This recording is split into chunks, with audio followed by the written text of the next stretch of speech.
gukina baragufunga bimwe gutyo birahagije wakigoryiwe bimwe gutyo aramuzi muri karitsiye bamuginga wandiye n'ikiraka muginga bari bumufatare gukabya gukina ari gukina agakabya afite overacting cyo wakigoryiwe oyo no mujangweri nazi no gukina ni ishyari ry'uko yamuryanye ikiraka kumbwino yo mukina Taramdina na charitable trust turuka mu kigo cya orphelinat rwose gifasha abana yego umukire nkayo twavugaga nti nta nkunga mwadutera nta muntu ukigendana amafaranga muri iyi minsi ariko abakire bagendana sheke nimba nyine ari wa mukire naturemere ngaho sheke se y'urumva yayikura he nta muntu ujyana mu birori sheke kumva uyu mukire sheke arayigendana iki kigo kigiye gusinya sheke itazigamiye badufunge wakigurya isheke irazigamiye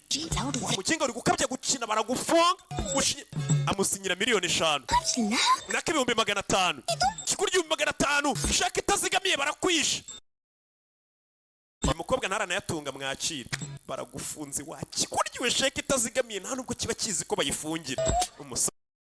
arituriza wakiguryiwe ndakwica wakigoryi uriya sheke usinye itazigamiye कल्पना ने आपके बारे में इतना बताया Kalpana yatubwiye byinshi kuri we rwose hello sir I have read your articles in dodo abakiri bari kumusuhuza umukobwa akavuga ati inyuma yibobo nibayifata koko bidatinze bavuye gutubura mu kiraka umukobwa yaje aseka bateze twegerane tapandigo ibaza ariko abantu imboba nkayo kuyibona gasanje isinganiya bakanabyemera we ariko abantu ninjiji we ibaze ese ninjye munyabwenge cyangwa isi yuzuye ibigori ku buryo bizera ko imboba